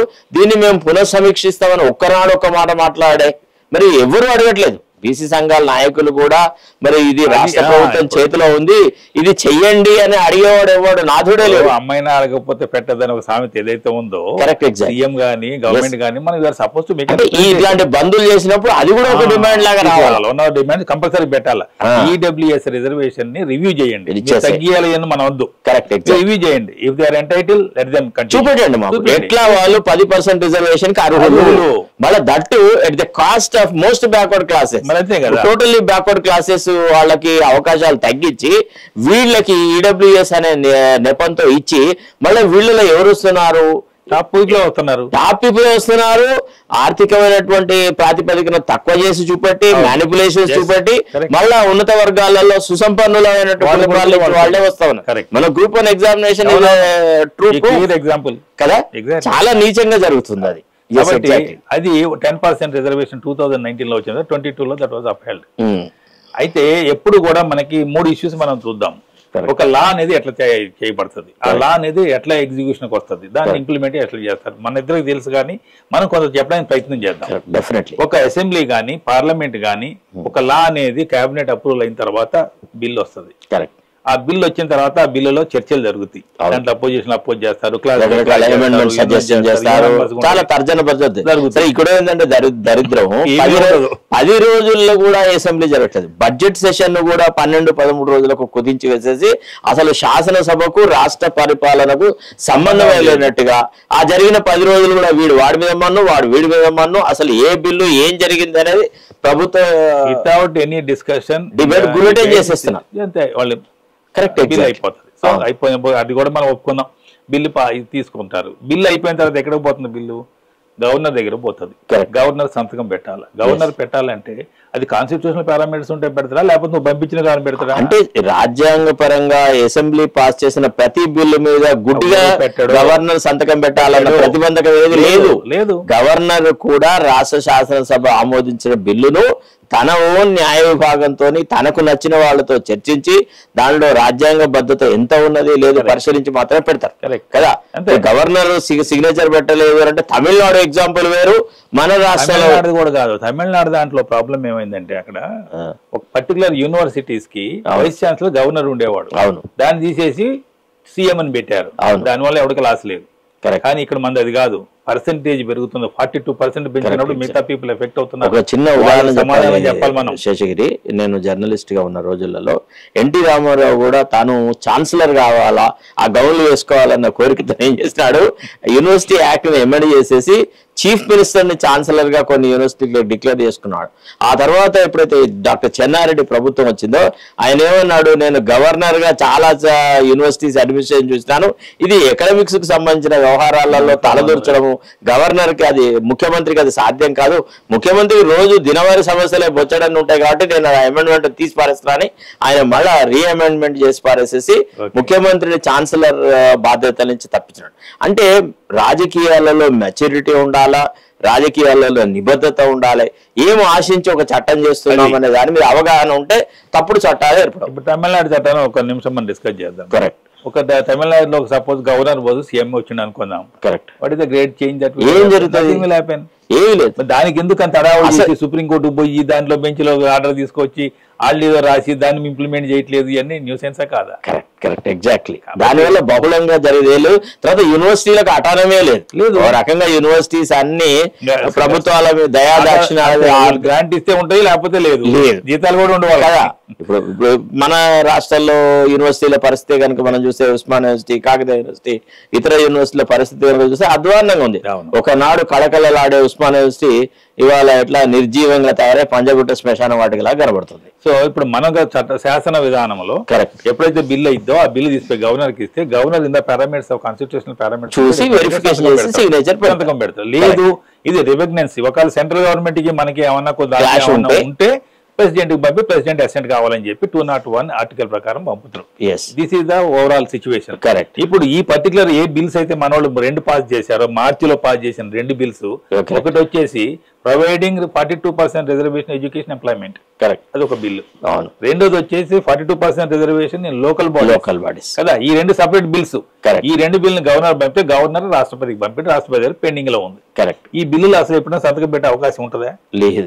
మరి ఎందుకు అనవసరంగా మీరు దీన్ని ఇప్పుడు ఏంటంటే వీళ్ళు 9th షెడ్యూల్ లో చేర్చాలన్నారు, 31B కింద పంపాల్సింది C కింద పంపారు. అది ఒక తప్పు. సరే, అంటే ప్రభుత్వంలో కూడా చిత్తశుద్ధి ఎంత ఉంది అని మనం పసిగట్టడానికి వాళ్ళ ఈ చర్య సరిపోతుంది. ఎందుకు హైకోర్టు జడ్జిలో చెప్పిన అడ్వకేట్ జనరల్ ఏం చెప్తున్నారు? డీమ్డ్ ప్రొవిజన్ అంటున్నాడు, అది నోటిఫికేషన్ షెడ్యూల్ ఒకటే అంటున్నాడు. అదే కదా, అంటే కావాలని చెప్తున్నా, తెలియ చెప్తే is not suitable to continue the advocate general. If he does it, if he does know it well, then he should not talk like that. He is the first officer of the state. అంత చాలా అసహజంగా అసలు schedule కి notification కు తేడా అన్నట్టుగా అసలు పూర్తిగా రాలేదు శేషగిరి. చాలా బాధాకరమైన విషయం ఏంటంటే రాష్ట్రాన్ని ఒక కుదుపుతున్నటువంటి ఒక రిజర్వేషన్ ఇష్యూలో advocate general with in the Hyderabad మళ్ళా ఇక్కడి నుంచి అక్కడికి ఆయన ప్రోటోకాల్ ఉంటది. ఆయన 10 నిమిషాల్లో రావాలంటే commissioner will provide speedy travel to high court. అది కాకుండా మీకు కూడా తెలుసు కదా, జనరల్ హౌస్ మోషన్ మూవ్ చేస్తే జడ్జెస్ ఎక్కడ కూర్చుంటారు, నార్మల్ గా సీనియర్ జడ్జి ఇంటి దగ్గర కూర్చొని అడ్జుడికేట్ చేస్తారు. జడ్జిలే కోర్టుకు పోయినారు. Not able to go there. అదే కదా. సరే, ఇక అది మరి ఆయన గొప్పతనం అనుకోవాలి, మనం ఏం చెప్పలేం. నెక్స్ట్ మనం పోయినట్టయితే రిజర్వేషన్ పాలసీలో ఎప్పుడైతే మనకి ఒక చట్టం అనేది ఒక రాష్ట్ర లెవెల్లో వచ్చినప్పుడు 2 సభలు ఆమోదించిన తర్వాత గవర్నర్ తర్వాత అవసరమైతే రాష్ట్రపతి పోయి వచ్చిన తర్వాత దానికి గెజిట్ కావాలా. Other step is more important. It must be gazetted, otherwise it won't be the law. Gazette కాకుండా పెట్టే కాదు. మొన్న విచిత్రమైన ఆర్గ్యుమెంట్ ఏంది ఆ డీముడు కన్సల్ట్ అంటాడు అభినంద్, అతను సింఘ్వి, ఆయన అట్లనే ఆర్గ్యూ చేసినాడు, చెప్పిన మాట క్యారీ చేసినాడు. మరి ఆయనంత సీనియర్ న్యాయవాది, రాజ్యాంగ పండితుడు. వాళ్ళు సుప్రీంకోర్టులో కూడా చాలా ఎబ్బెట్టుగా మాట్లాడతారు. Sir mister Singhvi, don't argue about deemed consent, we are aware, please sorry, don't dwell too much upon that. Correct. అవును. సో మనకు ఆ చట్టం అనేది ఇప్పుడు ఎట్టి పరిస్థితుల్లో కూడా 9th షెడ్యూల్లో చేర్చడం కాదు, అది ప్రెసిడెంట్ అసెంట్ చేయడం. సరే, ఇవన్నీ పక్కకు పెట్టి right or wrongly we are having one judgment of Supreme Court saying that once the governor has not given the assent within 3 months మనం ఆటోమేటిక్ గా దాన్ని చేయదు. అది చేసుకో, నోటిఫై చేయి.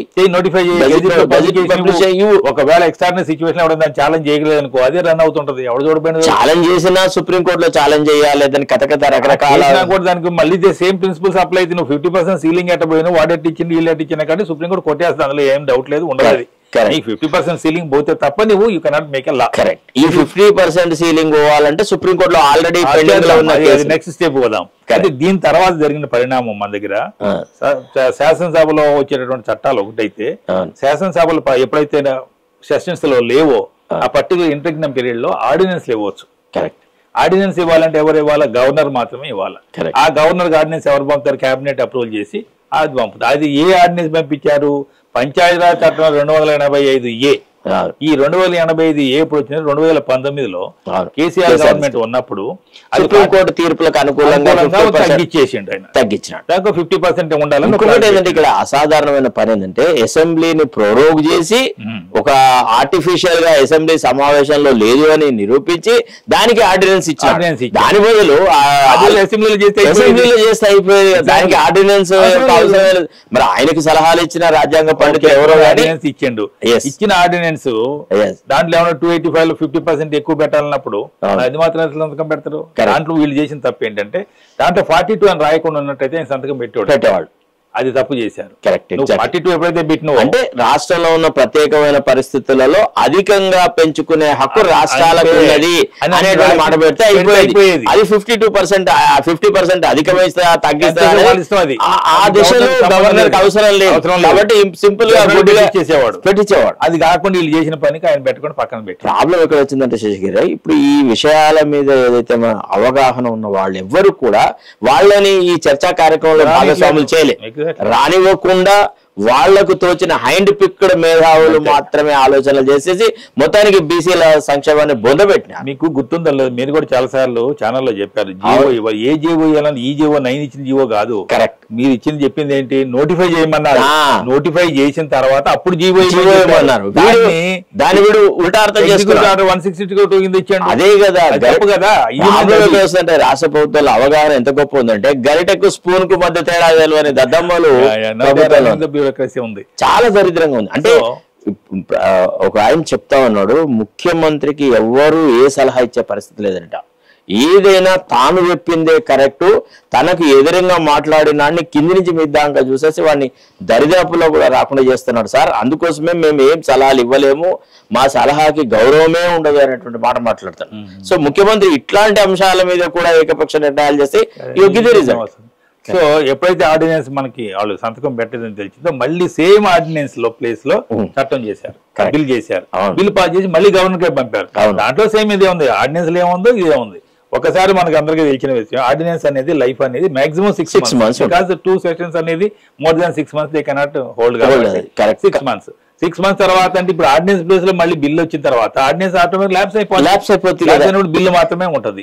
ఈ బిల్ వచ్చి నెల రోజులు కాలే ఇంకా నోటిఫై చేసే అవకాశం లేదు. కాబట్టి యూ హ్యావ్ టు వెయిట్. ఇప్పుడు అంత తొందరపడి ఈ జియోఎంఎస్ నెంబర్ 9 తప్పది.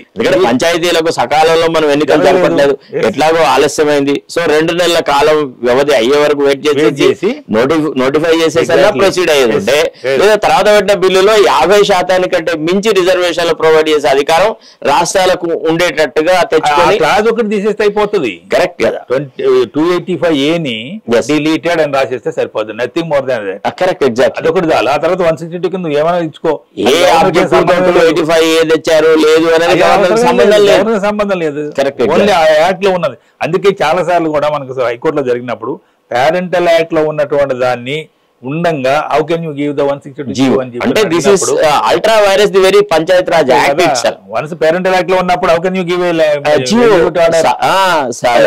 సబార్డినేట్ లెజిస్లేషన్ కంప్లీట్ కాలేదు, అసలు అక్కడే ఆమోద ముద్ర దొరకలేదు. ఆయన విజయసేన్ రెడ్డి గారు చాలా చక్కగా ఈ పాయింట్ రేజ్ చేశారు. ఆ రోజు చాలా నిశ్చితంగా పరిశీలిస్తున్నాను, ఎందుకంటే అభినంద్ కుమార్ షావలి ఏమో మరి ఆయనకి ఏమి అంటే అప్పుడే 2 రోజుల తర్వాత రిటైర్ అయ్యే వ్యక్తి ఉండేది, తర్వాత ఇతరత్రమైన అంశాలు ఉంటాయి, ఎందుకులే మనకు అన్నట్టుగా ఆయన నిర్లిప్తంగా ఉన్న విజయసేన్ రెడ్డి గారు రాష్ట్ర ప్రభుత్వానికి మంచి కన్స్ట్రక్టివ్ అడ్వైజ్ ఇచ్చారు.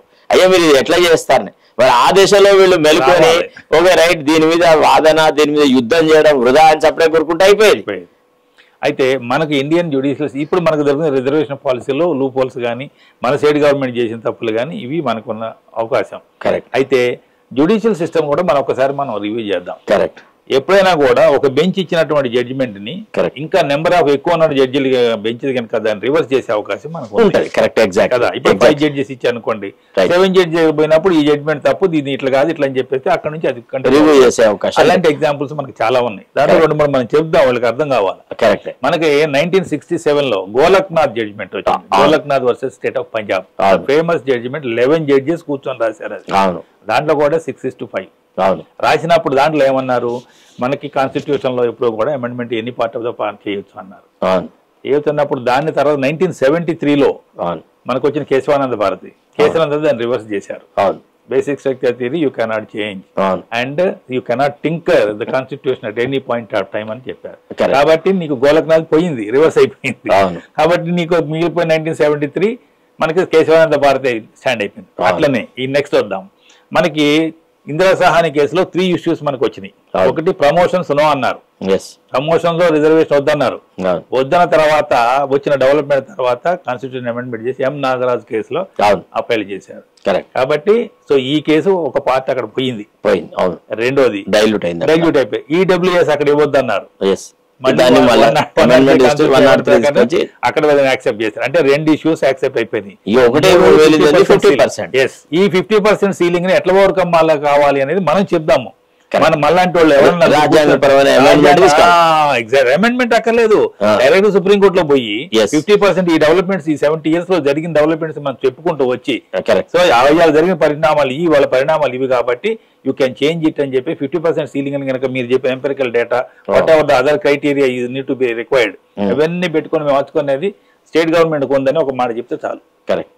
సో మూడోది మనం ఇచ్చినట్టయితే చెన్నయ్య కేసు చంద్రబాబు నాయుడు గవర్నమెంట్ లో ఇచ్చినటువంటి కేటగరైజేషన్ మందాకృష్ణ మాదిరి చేసిన శ్రమ కోసం అని ఆ రోజుల్లో ఎన్నో సార్లు తిరిగి ఆయన కేటగరైజేషన్ అడిగితే చంద్రబాబు నాయుడు గవర్నమెంట్ ఇస్తే అది చట్టం చేసిన ముందు జీవో కొట్టేస్తే చట్టం చేశారు.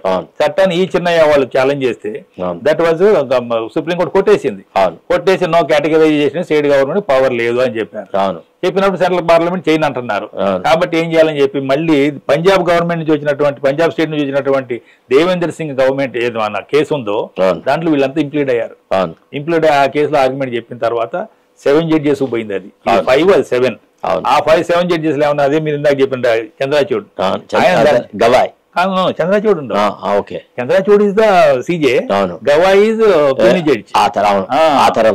దాంట్లో ఆయన 3 రాశారు. దాంట్లో ఏది మన క్రిమినల్ ఎయిర్ ఇవ్వాలని చెప్పి. సో ఎప్పుడైతే ఆ జడ్జిమెంట్ వచ్చిందో కేటగరైజేషన్ స్టేట్ గవర్నమెంట్ పవర్ వచ్చేసింది. మన స్టేట్ గవర్నమెంట్ చేసింది. కరెక్ట్. ప్రాసెస్ ప్రకారం చేసి దానికి ఇచ్చేసి 15% డివైడ్ ఇంటూ 951 కరెక్ట్ అయిపోయింది. అది ప్రాబ్లం సాల్వ్ అయిపోయింది. అట్లా 50% అనేది ఎప్పుడైతే సీలింగ్ అనేది సుప్రీంకోర్టులో తీయగలుగుతామో అప్పుడు మాత్రమే చేయడమే దీనికి సరైన పరిణామం జరిగింది. అంతే. ఎంత నోరు మొత్తుకున్నా ఎన్ని ధర్నాలు చేసినా అయితే దీనికి ఇంకొక మనకి సదుపాయం ఉంది. తమిళనాడు కేసు ఏదైతే ఉందో 9 స్టేట్లో చేర్చారో that was challenge and the matter is before the supreme court. Coelho versus state of Tamil Nadu కాదు. అది కాకుండా ఒక అమ్మాయి చేసింది. ఆ కీలో వర్సెస్ ఏమో అది వాళ్ళు 9 షెడ్యూల్ లో కానీ ఎగ్జాక్ట్లీ యాక్ట్ ని ఛాలెంజ్ చేస్తూ వచ్చిన గాయత్రి అని ఒక అమ్మాయి రిట్ పిటిషన్ నెంబర్ 365 of 2012.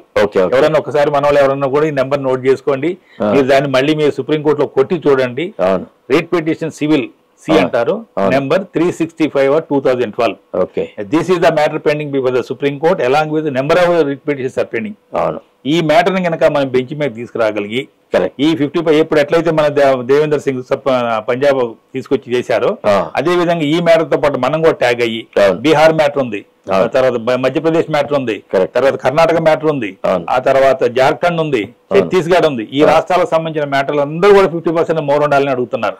ఇవన్నీ ఒకటి తీసుకొచ్చి ఇంతకు ముందు ఇచ్చిన 9 జడ్జెస్ ఉంది కదా ఇంద్ర సాహని 11 జడ్జెస్ బెంచ్ లో కూర్చోబెట్టాలి. General of India must try all advocate general అసలు ఎవరెవరైతే 50% కంటే ఎబో కావాలంటే అట్లాంటి రాష్ట్రాల ముఖ్యమంత్రి సమావేశం ఏర్పరచుకోవాలి. అందరూ ఒకసారి కూర్చోవాలి అందరూ ఒక చోట. ఇట్లాంటి దాంట్లో ముందు చూపు పెట్టాడు. ఇప్పుడు రేవంత్ రెడ్డి గారు ఏం చేయాలి? ఎవరైతే 50% అబోవ్ కావాలని అడుగుతున్నారో ఏ రాష్ట్రాలు వాళ్ళు భారతీయ జనతా పార్టీ ప్రభుత్వం ఆయన ఒక ఇన్వైట్ చేయాలి కదా, ఒక మీటింగ్ పెట్టాలి. ఇక్కడ ఈ మన సోకాలు మనం ఎవరైతే ఉన్నారో మన జాక్లు అయితే ఉన్నాయి, బ్యాక్వర్డ్ క్లాస్ జాక్ కృష్ణ గారు, జాజుల్ శ్రీనివాస్ ఇలాంటి వాళ్ళు వీళ్ళు ఒకటి కమిటీ లాగా ఫామ్ అయ్యి అందరి రాష్ట్రాల దగ్గర పోయి వాళ్ళ దగ్గర తీసుకొని ఈ బిల్ మనకు ఆ మ్యాటర్ విస్తృతమైన చర్చలు జరపాలి. మ్యాటర్ తీసుకొచ్చి సుప్రీం కోర్టులో పెట్టి ఆర్గ్యుమెంట్ చెప్తే 100% మనకు 50% సీలింగ్ తీసేస్తారు. ఇంద్ర సహానిలో 3 పోయినప్పుడు ఇది 4వ పోవడం పెద్ద ఇష్యూ కాదు. కాబట్టి ఎందుకు అప్పుడున్న డెవలప్మెంట్ ఇప్పుడు చాలా పెరిగిపోయింది. అయ్యాలి వాళ్ళు చెప్పింది ఏంటి ఇక్కడ కూడా మనం డిస్ట్రిబ్యూట్ చేయాలా. ఇంద్ర సహానిలో చెప్పింది ఎడ్యుకేషన్ ఎంప్లాయ్మెంట్ వరకే 50%. అది ఎందుకు చెప్పారు? మెరిట్ అనేది ఉండాలి. మొత్తం మీరు రిజర్వేషన్ ఇచ్చేస్తే మెరిట్ కూడా అడిగిపోతారు, దేశం పాడైపోతుందనే ఉద్దేశంతో 50% మెరిట్ 50% రిజర్వేషన్ అన్నారు. కానీ లోకల్ బడికి వచ్చిన మెరిట్ అవసరం ఏముంది? మెరిట్ సంబంధం లేదు. అంతే కదా. నీకు ఇక్కడ మెరిట్ ఎందుకు? ఒక ఎమ్మెల్యేగా ఒక జెడ్పీటీసీ ఎంపీటీసీ లేకపోతే వీళ్ళు కావాలన్నప్పుడు దానికి మెరిట్ ఏముంటుంది? 20 సంవత్సరాలు నిండిన ఎవరైనా మెజారిటీ ప్రజలు ఎవరిని ఎన్నుకుంటే దానికి మెరిట్ అవసరం లేదు కదా. కాబట్టి that merit criteria does not suit for a. కానీ ఇంద్ర సహాని కృష్ణమూర్తిగా డిఫరెన్షియేట్ చేయొచ్చు. దాన్ని బేస్ చేసుకుని ఎంపెరికల్ డేటా ఇవన్నీ చెప్పుకొచ్చారు కాబట్టి దాన్ని బేస్ చేసుకుని 50% సీలింగ్ పోవడానికి ఈజీ మెథడ్ అది ఒకటి. అయితే దీంట్లో ఇప్పుడు నెక్స్ట్ మనం మాట్లాడాల్సింది ట్రిబ్యూట్ టెస్ట్. అంటే అందరూ ట్రిబ్యూట్ టెస్ట్ అంటున్నారు. ఈ ట్రిబ్యూట్ టెస్ట్ అనేది మహారాష్ట్ర నుంచి ఒక కేసు సుప్రీంకోర్టు పోతే ఆ సుప్రీంకోర్టులో కన్వెల్కర్ వాళ్ళు రాసిన జడ్జిమెంట్ 5 జడ్జెస్ది. దాంట్లో ఏమన్నారంటే 3 రకాలటువంటి ఇష్యూస్ మీరు దాన్ని కన్సిడర్ చేయండి. కన్సిడర్ చేసి కూడా 50% పెట్టారు దాంట్లో.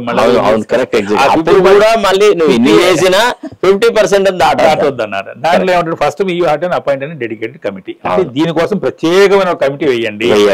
ఆ కమిటీ ప్రకారం మీరు అంతా గ్యాదర్ చేసినటువంటి పబ్లిష్ చేయండి, అబ్జెక్షన్ తీసుకోండి.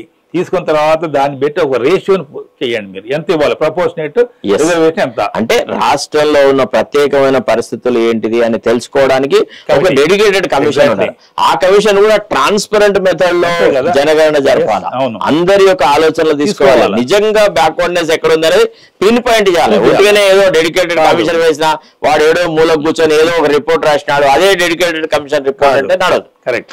ఆ తర్వాత వచ్చిన దాన్ని అనాలిసిస్ చేసి అబ్జెక్షన్ రేజ్ తీసుకొని అవన్నీ చేసిన తర్వాత దానికి పర్సెంటేజ్ ప్రపోర్షనేట్ చెప్పాలి. ఒక్క విషయం శేషగిరి, ఈ భూసాని కమిషన్ రిపోర్ట్ ఎందుకు పబ్లిష్ చేయదు ప్రభుత్వం అనేది పెద్ద $1 మిలియన్ క్వశ్చన్. ఏదన్నారు? ఇప్పుడు వెంకటేశ్వర కమిషన్ అంటే అతను చేయలేదు కదా, అది మనకు తెలిసిన విషయమే కదా. వాళ్ళు చేసింది ఏదో ఒక సర్వే చేశారు, ఆ సర్వే పేపర్ తీసుకొచ్చి ఇచ్చారు. దాన్ని పాపం ఏదో ఒక డెడికేటెడ్ అంటే తూతూ మంత్రం మా అన్ని భూ అని మంత్రం చదివినట్టు చెప్పేశాడు. అందుకే దాన్ని బయట పెట్టడానికి రేవంత్ రెడ్డికి ధైర్యం చాలా. ఈయనదే చేసిండు. కేసీఆర్ కూడా అప్పుడు కూడా సమగ్ర సర్వే చేసి ఆయన అంతే చేసినాడు. ఈటల రాజేందర్ చెప్పినాడు కదా, మాకు తెలుసండి ఒక్క రోజులో ఏం సర్వే జరిగిందో అంత డొల్లా అన్నాడు. కరెక్ట్. సర్వే ట్రిబుల్ టెస్ట్ లో మనకు ఫస్ట్ వచ్చేసి డెడికేటెడ్ కమిషన్, తర్వాత ప్రపోర్షనల్ రేషియో ఫిక్స్ చేయడం, థర్డ్ వచ్చేసి 50% సీలింగ్ పెంచొద్దు అన్నారు. ఎగ్జాక్ట్లీ. సో ఆ 50% భవనం మళ్ళీ సుప్రీంకోర్టు తీసేయాలి. కరెక్ట్. అది ఒకవేళ మీరు చట్టంలో తీసుకొచ్చే కాన్స్టిట్యూషన్ అమెండ్మెంట్ ఏం చేసినా మళ్ళీ అడిగేపోద్ది. ఆ సుప్రీంకోర్టు ఎట్లాగో 50% మేము ఆల్రెడీ ఇచ్చినాం కాబట్టి మళ్ళీ అదే ఆర్గ్యుమెంట్ చెప్పాల్సి ఉండదు. కాబట్టి మనం సుప్రీంకోర్టులోనే ఈ స్టేట్స్ వాళ్ళంతా కలిసి ఆ మ్యాటర్ని కనుక మనం కనుక పర్సూ చేసి తీసుకొచ్చి బెంచ్ మీద చేయడం maximum it maybe month 3 months 2 months maximum 5 months లో మొత్తం సెటిల్ అయిపోద్ది, దేశం మొత్తంలో ప్రాబ్లమ్ సాల్వ్ అయిపోతుంది. Correct, exactly. సో 50% తీసేసి స్టేట్స్ గవర్నమెంట్ పవర్ ఇచ్చి రాష్ట్రాల్లో ఉన్న ప్రత్యేకమైన పరిస్థితులు చూస్తే వాళ్ళు ఎంత రిజర్వేషన్ అంటే అంత రిజర్వేషన్ ప్రొవైడ్ చేస్తే ముఖ్యమంత్రులకు అధికారం ఇవ్వాలి. అప్పుడు ఏ ప్రభుత్వం ఉంటే ఆ ప్రభుత్వం ప్రజల ఆలోచనలకు అనుకూలంగా రిజర్వేషన్. ఇప్పుడు నిజంగా కూడా ఎక్కడైతే ఉంటేనే అక్కడ ఇస్తారు. ఇప్పుడు మన కొన్ని చోట్ల ఉన్నాయి మోర్ దాన్ 50% రిజర్వేషన్ జరుగుతుంది ప్రత్యేక పరిస్థితులు. ఎక్కడ ఆర్టికల్ మన షెడ్యూల్ 5 and 6 దాంట్లో అనేది జరుగుతుంది. అంటే మనకి ఎక్కడైతే ఎక్కువ ట్రైబల్స్ ఉంటారో వాళ్ళ దాంట్లో మనకి 80% అదే చెప్పింది అని చెప్పేశారు కదా. అట్లనే మనకి ఇప్పుడు మన ఇక్కడ రాష్ట్రంలో చూస్తే కొన్ని మనకి లంబాడి తాళాలు ఉన్నాయి, అవన్నీ గ్రామ పంచాయతీలు చేసేస్తారు. అక్కడ 100% రిజర్వేషన్ వాళ్ళదే ఉంటుంది. కాబట్టి you cannot provide any less. అక్కడ 50% చేయడానికి వేరే వాళ్ళు వచ్చి అక్కడ పోటీ చేయడానికి అవకాశం లేదు, 100% ఉంటుంది. అట్లా మనకి షెడ్యూల్ ఏరియా మనకు కూడా ఉంది. షెడ్యూల్ ఏరియాలో మనకి పోయినసారి జరిగిన ఎలక్షన్స్ లో అప్పుడు మనం దాంట్లో ఎలక్షన్స్ అయిపోయిన తర్వాత సెటిసైడ్ చేశారు. ఇది అప్పుడు పిజ్జా ఎక్స్టెండ్ చేయలేదని, పంచాయతీరాజ్ ఎక్స్టెన్షన్ చేయలేదని. కాబట్టి ఈ విధంగా ఈ రిజర్వేషన్ పాలసీలో వచ్చినప్పుడు ఆల్టర్నేటివ్ గా మనం ఏం చూడాలి అనే దానికి ఒక రెండు మనం ఫస్ట్ సుప్రీంకోర్టు. ఒకవేళ సుప్రీంకోర్టు కాదు, ఈ రాష్ట్రాలన్నీ కలిపి సెంట్రల్ గవర్నమెంట్ ని సెంట్రల్ పార్లమెంట్ లో గనక మీరు చెప్పినట్టుగా ఒక రాజ్యాంగ సవరణ చేయాలి. అది మళ్ళీ టెస్ట్ చేస్తారు ఉంటుందా పోదా సెకండ్ తర్వాత. ఇది second option. First supreme court, second parliament లో చేసేది, మూడోది ఇప్పుడు మనం చెప్పుకునేది సోకాల్ వీళ్ళు ఏదైతే చెప్తున్నారో పార్టీ పరంగా ఇస్తా అంటున్నారు కదా. ఓకే, పార్టీ పరంగా ఇచ్చినప్పుడు అన్ని పార్టీలను కలిపి కూర్చోబెట్టండి. ఇదంతా బోగస్. పార్టీ పరంగా ఇస్తారా అని ఇప్పుడు అంత చిత్తశుద్ధి ఉంటే బ్రాడ్ బేస్డ్ కన్సెన్సస్ తీసుకురాగలుగుతుండే. ఈ చట్టాలు చేయకముందే ప్రతిపక్షాలు అందరితో మీటింగ్ పెడితే బాగుండేది. ప్రతిపక్షాలు ఎవరు అబ్జెక్ట్ చేయట్లేదు, ఎవరు చేయట్లేదు అసలు.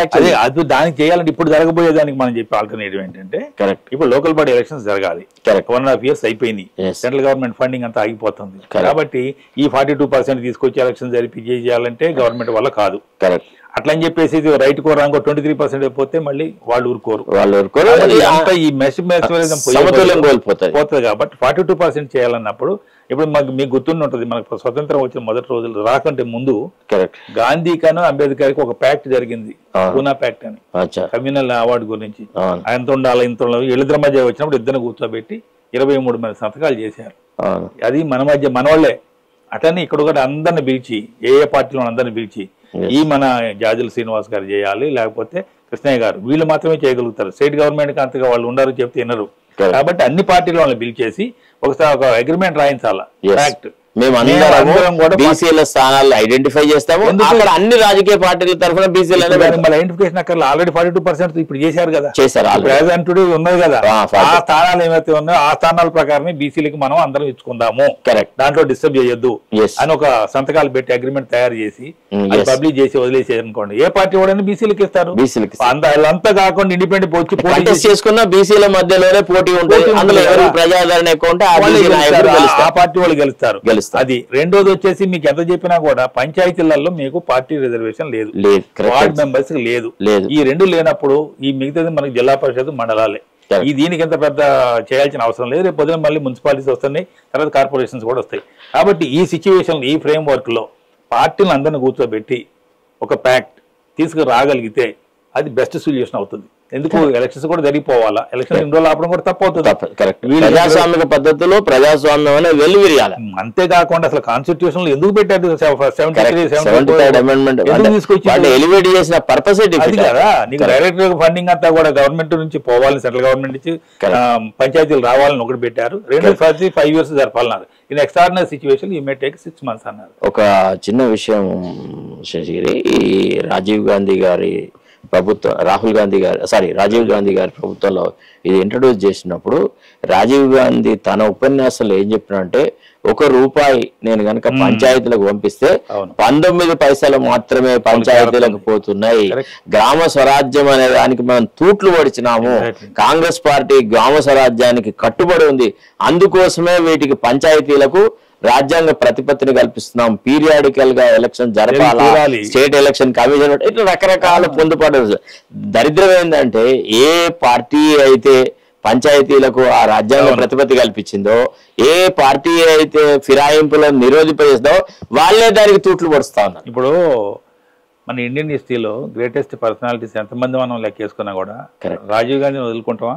ఎట్టి పరిస్థితిలో పర్సనాలిటీ కదా. 3 మనం సెక్టర్లు కనుక తీసుకున్నట్టయితే IT sector, because that man only now we are enjoying. Correct, exactly. సమాచార విప్లవం అనేది చాలా గొప్పది. కమ్యూనికేషన్ రెవల్యూషన్ అనేది ఈ దేశంలో రావడానికి మెయిన్ ప్రధాన పర్సనాలిటీ ఆయనే. రాజీ. సెకండ్ వచ్చేసి 10th షెడ్యూల్ తీసుకురావడానికి ఎంత కష్టం. 1964 ఆ ప్రాంతం నుంచి జరుగుతుంది. చేయకపోతే ఆయన 1985 లో తీసుకొచ్చాడు. ఆయన కాకపోతే మీరు చెప్పినట్టు ఆయన ఆశయాలను వీళ్ళు కొంత తూట్లు పొడిచే వాస్తవం అయినా కూడా, but is the man who is the visionary. అవునా కదా. తర్వాత third Panchayati Raj system. Panchayati Raj system అనేది ఈ దేశానికి పట్టుకోమ్మ. అవును. అలాంటి పంచాయతీరాజ్ సిస్టమ్ లో 73, 74 అమెండ్మెంట్ తీసుకొచ్చి బ్రహ్మాండమైనటువంటి ఫెసిలిటీస్ కల్పించండి. కానీ మళ్ళీ ఇక్కడికి వచ్చిన తర్వాత మళ్ళీ సేమ్ పద్ధతి నడుస్తుంది. అట్లా సరే, దానికి మనం హెల్ప్లెస్ కండిషన్. కాబట్టి ఇప్పుడు మనకున్నట్టు 3 మార్గాలు. మనం మళ్ళీ మీరు కూడా ఆలోచించి చెప్పండి, నేను చెప్పింది రైట్ అయితే just expand it. Number 1, we have to go to the Supreme Court and get to the 50% ceiling with the help of all the states. Remove చేయించాలి. నెంబర్ 2, పార్లమెంట్ లో అమెండ్మెంట్ అని తీసుకు, కాన్స్టిట్యూషన్ అమెండ్మెంట్ మాత్రమే అంతే. ఇక 9th schedule, 10th schedule ఏం పనికిరావు. Third option వచ్చేసి యాజ్ అండ్ టుడే ఉన్న ప్రకారం లోకల్ బాడీ ఎలక్షన్ జరగడానికి ఇప్పుడు ఇమీడియట్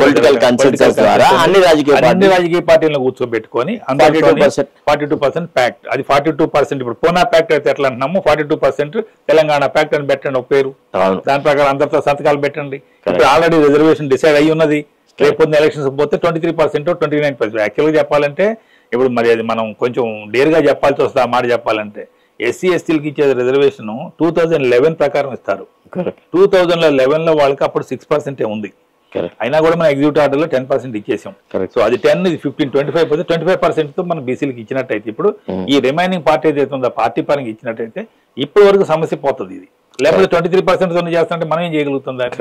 కాబట్టి అది పార్టీలు అందరినీ కలిపి చేయాల్సిన బాధ్యత బీసీ సంఘాలు, సమిష్టిగా బీసీ సంఘాల నాయకులు ఈ అంశం మీద దృష్టి సారిస్తారని, దీని వైపు వాళ్ళ ఆలోచన సరళిని మారుస్తారని, అవసరం ఉన్నా లేకున్నా బంధులు అది ఇది దీని వల్ల సంపద లాస్ అవుతుంది, తర్వాత రకరకాల దుష్పరిణామాలు వస్తాయి. మీరు కూడా ఆలోచించి చెప్పండి, 9th షెడ్యూల్ అనేది మనకి ఏమైనా ఉపయోగపడే అంశమా?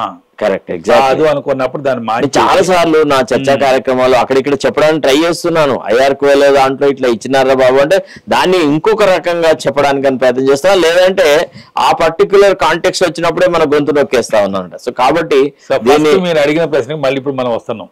ఎంబీసీల గురించి ఫస్ట్ మీరు అడిగారు.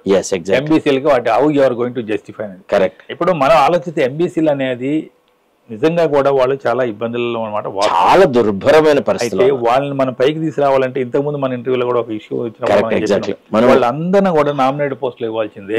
Correct, exactly. అన్ని ఇంపార్టెంట్ పొజిషన్స్ అన్ని ఎక్కడ ఉన్నా కానీ చైర్మన్స్ వాళ్ళకి ఇచ్చేసేసి వాళ్ళలో కొన్ని కుటుంబాల రాజకీయం తీసుకొస్తే వాళ్ళు ఇంకో కొంతమంది తీసుకొచ్చి ఆ రకంగా ఎంబీసీల అభివృద్ధి అనేది జరుగుతుంది. కానీ ఎంబీసీల అభివృద్ధిని మనం పట్టించుకోకుండా బీసీల అభివృద్ధి జరుగుతాయి అనుకుంటే చాలా తప్పు. ఎవరికైనా కూడా ఇప్పుడు మనం ఎట్లయితే పైన వాళ్ళు తిడుతున్నామో మన కూడా వాళ్ళు తిడతారు కదా, నేచురల్ కదా. చాలా మంది ఎంబీసీ నాయకులు రకరకాలుగా మాట్లాడుతున్నారు. ఇంకో గమత ఏంటంటే ఇవాళ ఉన్నత వర్గాల వాళ్ళు ఎంబీసీల గురించి ఎక్కువ మాట్లాడుతూ ఉన్నారు. మరి వాళ్ళు అధికారంలో ఉండి పీకింది ఏం లేదు, ఏ రకమైన సహాయ సహకారాలు అందించలేదు. ఇప్పుడు కమ్మరోళ్ళు, కుమ్మరోళ్ళు, చాకలోళ్ళు అని అంటే బీసీల ఉద్యమాన్ని డివైడ్ చేయడానికని ఒక రకమైనటువంటి వ్యాధన తీసుకొచ్చి, అంటే బీసీలలో ఉన్న వాళ్ళు ఎంబీసీలకు వ్యతిరేకులు అని ప్రూవ్ చేయడానికని ఒక ప్రయత్నం చేస్తున్నాడు. దాన్ని కూడా బీసీ ప్రజానికం గుర్తించాలా. నిజంగా ఎంబీసీలను కూడా కలుపుకొని పోవడంలోనే ఈ రిజర్వేషన్. ఇంకో బెస్ట్ సొల్యూషన్ ఏంటంటే ఎడ్యుకేషన్ ఎంప్లాయ్మెంట్ మనకు ఆల్రెడీ బీసీలో కేటగరైజేషన్ ఉంది. Correct. 25% is divided into 4 parts. 7% వచ్చేసి ఏ గ్రూప్, అంటే వాళ్ళంతా ఎంబీసీలోనే వస్తారు. 7% ఆల్రెడీ ఉంది. 10% వచ్చేసి బి గ్రూప్. 1% వచ్చి సికి ఇచ్చాడు, 7% వచ్చి డికి ఇచ్చాడు. 25% డివైడ్ అయ్యి ఉంది. 4% వచ్చి ముస్లింస్ లో ఉన్నాడు, బీసీలకి ఇచ్చాడు. 29% కదా. ఒకవేళ కనుక అలాంటిది జరగాల్సి వస్తే 10% వాళ్ళకు కూడా ఇచ్చే పోయేదేం లేదు. ఆల్టర్నేటివ్ మనం మీరు కూడా చెప్పారు, the best solution is creamy layer. Application of scheme. ఇప్పుడు suppose so many people who are now there in the politics having number of times కట్టేస్తే కుటుంబాలు క్రిమినల్ అప్లై చేసి అనుకోండి, సాక్రిఫైస్ చేయాలి కదా, no sacrifice, they are bound to do it. అది అంతే, sacrifice question doesn't arise. వాళ్ళ తాత చేసి, కొడుకు చేసి, మనవడు చేసి, ఇంకో మనవడు కోసం వెయిట్ చేస్తున్నప్పుడు అది సాక్రిఫైస్ ఎట్ అవుతుంది? Correct, exact. కాబట్టి ఇప్పుడు మీరు స్టేట్ లో తీసుకుంటే you know better than me how many families are running the show. Correct, అంతే. తిప్పి చూడు, గుప్పటి ఫ్యామిలీస్ మొత్తం రాజకీయ ముఖ చిత్రాన్ని కబ్జా పట్టేసినారు, ఎదిగినారు. ఒకవేళ పొరపాటున ఎవడో ఒకసారి ఎమ్మెల్యే అయితే రెండోసారి ఎమ్మెల్యే కానిట్లేదు, కరెక్ట్, మళ్ళీ ఫ్యామిలీ వచ్చి పడిపోతున్నాయి. ఏ పార్టీ ఈ పార్టీ ఆ పార్టీ. ఇంకో విషయం చెప్పన్నా, ఉన్నత కులాల వాళ్ళ ప్రభుత్వం ఏర్పడిన తర్వాత ఏం చేస్తారంటే, ఒక వేకెన్సీ ఎక్కడ ఏర్పడితే అక్కడ మళ్ళీ వాళ్ళ కులపోనే తీసుకొచ్చి పెట్టేసేసి ఆ రకంగా చేస్తారు. మేము అంటే కొన్ని సందర్భాలలో మనం చూసినాము, మా దగ్గర మంచిర్యాల అని ఉంటది, జనరల్ గా వెల్మ కుల వాళ్ళది ఆ సీటు అనే ఒక భావన ఉండేది. ఒక సందర్భంలో అరవింద్ రెడ్డి అని ఒక రెడ్డి అతను అక్కడ ఎమ్మెల్యేగా ఎలక్ట్ అయితే, ఆ అరవింద్ రెడ్డిని మెడలు పెట్టి బయటికి నెట్టే వరకు కేసీఆర్ నిద్రపోలేదు సార్. ఆ అరవింద్ రెడ్డిని బయటికి నెట్టినాడు, ఎక్కడో కాంగ్రెస్ పార్టీలో ఉన్న దివాకర్ రావు తీసుకొచ్చి బీఆర్ఎస్ లో చేర్చుకున్నాడు, మళ్ళీ ఆయనకే టికెట్ ఇచ్చినాడు, ఆయనకి గెలిపించినాడు. ఇట్లా అంటే ఎట్లా వాళ్ళు దీన్ని తీసుకొస్తున్నారు అనే దానికి ఇది ఒక ఉదాహరణ. సో ఈ సిచ్యువేషన్స్ లో ఫ్యూచర్ లో కూడా మీరు కూడా దయచేసి మీ ఛానల్ ద్వారా, మన ఛానల్ ద్వారా ఈ 3 ఇష్యూస్ కనుక మనం ఎడ్యుకేట్ చేసి, అవసరమైతే మీరు ఆర్కెస్ట్రా ఒకసారి పిలివండి, లేదా మీరు అక్కడ పోయిన ఇంటర్వ్యూ చేయండి. ఇది సిచ్యువేషన్, నువ్వు కూడా ఆలోచించు. ఇది పార్లమెంట్ మెంబర్, ఆర్ కృష్ణయ్య గారు చాలా మంచి. సో ఆర్ కృష్ణయ్యని, జాజుల శ్రీనివాసన్ ఒకసారి కూర్చోబెట్టుకుని వాళ్ళకి మనం చెప్పగలిగిన అవకాశం వస్తే తప్పకుండా చెప్పేసి మీరు ఎందుకంటే మాట్లాడి ఆయనకి 3 ఇష్యూస్ చెప్పి, సుప్రీంకోర్టు ఆయనకి ఎట్లాగో అక్కడే ఉంటాడు, ఢిల్లీలో ఉంటూనే ఉంటాడు, వాళ్ళకి అవకాశాలు ఉంటాయి కాబట్టి ఆ కోఆర్డినేట్ చేసి ఫస్ట్ 50% సీలింగ్ తీసేస్తే మన ప్రాబ్లం సాల్వ్ అయిపోద్ది. అది ఎక్స్ట్రానరీ సిచ్యువేషన్ కాదు, ఆయన బీజేపీ పార్టీలో ఉన్నా కాబట్టి అమెండ్మెంట్ అడగాల. అది కాదు, 2 పక్కకు పెట్టి లోకల్ బాడీ ఎలక్షన్స్ లో ఇమీడియట్ గా జరపడం అనేది ఈ ఆయన్నే ముందు తీసుకోమని చెప్పి అన్ని పార్టీలు, బీజేపీ విశేషమైన సేవ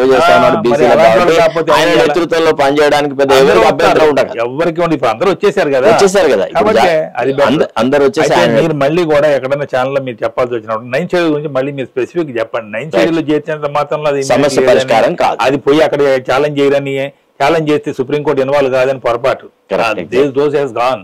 మంచి ఫ్లో, వాటర్ చాలా ఫ్లో అయిపోయింది. చాలా విషయాలు చెప్పారు బీసీ రిజర్వేషన్ గురించి. కొంత నిడివి ఎక్కువైనా నా రిక్వెస్ట్ ఏంటంటే, దయచేసి ఈ ఇంటర్వ్యూ బీసీ ప్రజానీకం లోపల రాజకీయ చైతన్యం తీసుకురావడానికి, ఈ రిజర్వేషన్ సమస్య మీద ఒక పరిపక్వత తీసుకొచ్చి బీసీ యువతి యువకులు కొంత మీనింగ్ఫుల్ గా మాట్లాడాలి, ఎమోషనల్ గా మాట్లాడకుండా ఉండాలి. తర్వాత మనము అందరం కలిసి సమిష్టిగా 42% రిజర్వేషన్ సాధించడానికి కృషి చేద్దామని చెప్తూ ఇంటర్వ్యూ ఇస్తున్నాను. థ్యాంక్ యూ సో మచ్ మీరు ఇచ్చిన సహకారానికి.